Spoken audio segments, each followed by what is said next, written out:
નમસ્કાર વિદ્યાર્થી મિત્રો કાલે જે આપણે દાખલા જોયેલા આઈ હોપ કે તમને ખબર પડી ગઈ હશે અને તમે એને લઈને પ્રેક્ટિસ પણ કરી હશે.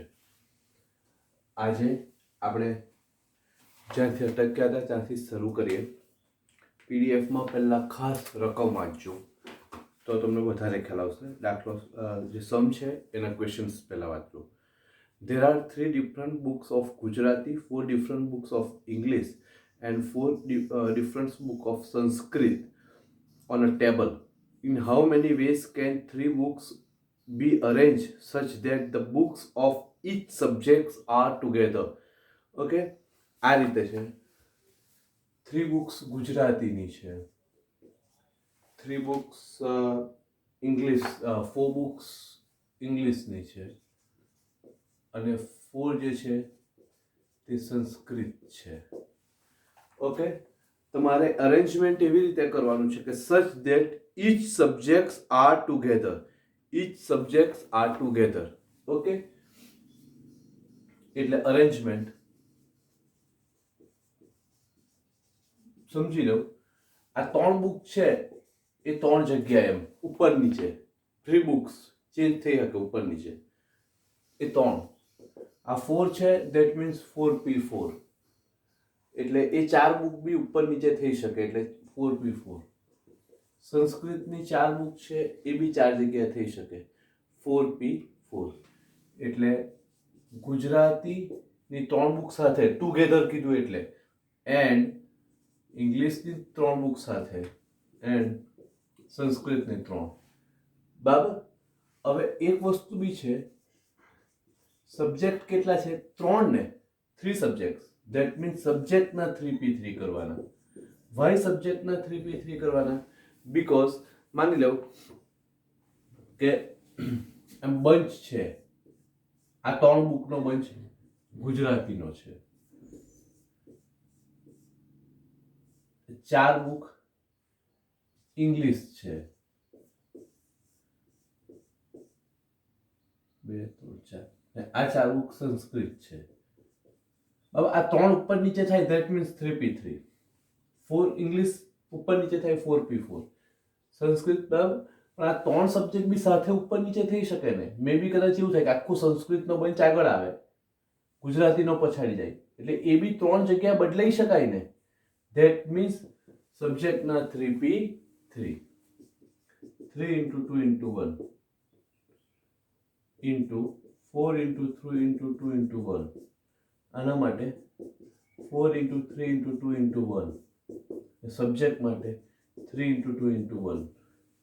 So the whole answer of these questions is 20,736. Okay, sum number 8 finish. બરાબર, આટલું જ છે. ચાલો આગળ. Sum number 9. There are 6 books of a state, 3 books of accounts, and 4 different books of English on a table. In how many ways can these books be arranged in a row such that the books of same subject remaining together? Same દાખલો છે, same આખો સમ છે. બરાબર. અહીંયા 6 book છે, 6 state છે, that means 6p6. 6 book 6 જગ્યાએ ઉપર નીચે ગમે તે થાય, 11th ની 12th ની કોલેજની, બરાબર, ઉપર નીચે થઈ શકે. That means 6p6. 3 different book of અકાઉન્ટની 3 છે, ધેટ મીન્સ 3p3. અને 4 ડિફરન્ટ બુક ઓફ ઇંગ્લિશ, 4 ઇંગ્લિશની છે, so that means 4p4. So the arrangement is 6p6 3p3 4p4. ને હવે આ બધા બુક્સના અરેન્જમેન્ટ થયા, સબ્જેક્ટનું અરેન્જમેન્ટ બી કરવાનું ને. બરાબર. એટલે સબ્જેક્ટનું આ એક additional. How many subject 3, that's why 3p3. પછીનું મલ્ટિપ્લિકેશન કરી નાખવાનું એટલે તમારો આન્સર આવી જશે. બરાબર છે. ચાલો, આન્સર આવશે 62,200 280. Most important sum number 10.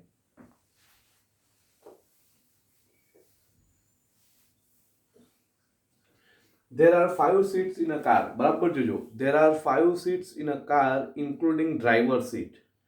If 3 out of 10 members in a family non-driving, then in how many ways 5% out of 10% can be arranged in a car?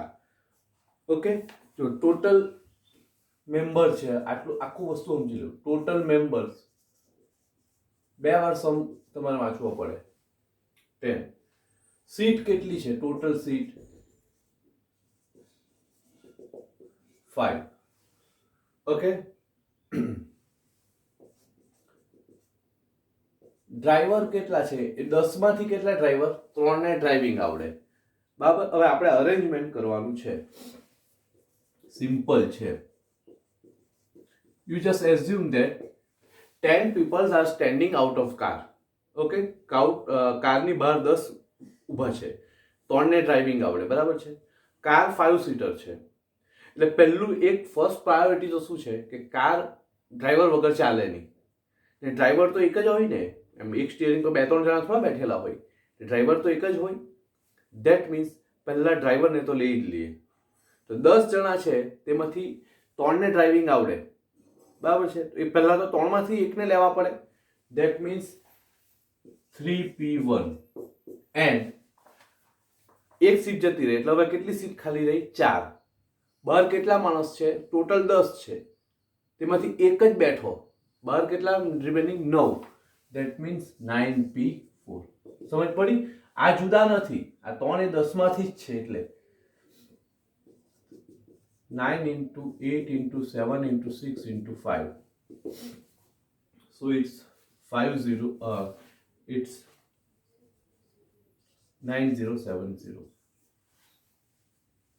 72. 9072. મે બી કદાચ આમાં રોંગ હોય તો જોઈ લેજો. બરાબર. એકદમ સિમ્પલ લોજિક હતું. જોઈ લીધું. ફરી એકવાર, કારની બહાર 10 મેમ્બર છે, 5 સીટ છે, 5 સીટર. તો પહેલા કાર ચલાવવાનો ડ્રાઈવર તો લેવો જ પડે. તો ડ્રાઈવર કેટલા ના આવડે? 3. તે 3 માંથી એકને લઈ લો. એન્ડ હવે બાકી કેટલા રહ્યા? બહાર 9 ને, તેમાંથી 4 ને લઈ લો. એમાં 2 ડ્રાઈવરમાંથી આવી જાય તો બી કંઈ વાંધો નહીં. ચાલો આગળ. Sum number 11. There are 6 seats in a car including driver seat. Same sum. There are 6 seats in a car including driver seat. If 2 out of 8 persons are novice driving, in how many ways 6 persons out of 8 can be arranged in a car? સમજી લઉં. Total members કેટલા છે?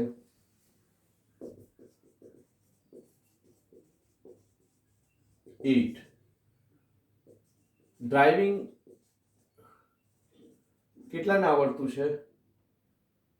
2 ને આવડતું છે. Okay. ને કારમાં seat કેટલી છે? 6. 6 સીટર છે. આપણે કેવી રીતે અરેન્જ કરીએ? Just assume that 8 persons are out of car. Arrangement.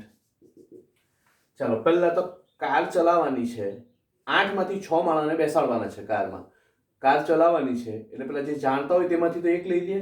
That means 2P1. જાણતા છે 2, તેમાંથી એકને લઈ લે.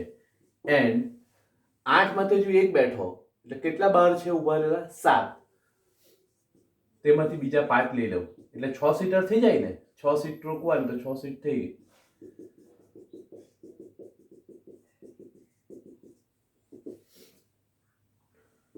$5040. બરાબર. હવે લાસ્ટ સમ જે છે એ તમને હોમવર્કમાં આપું. In how many ways 5 different letters are placed in cover. એટલે 5 લેટર 5 કવરમાં મૂકવાના છે. તો 5P5. ઓકે, જોઈ લેજો. નહીં સમજ પડે તો call me any time. Okay, thank you. જય શ્રી કૃષ્ણ.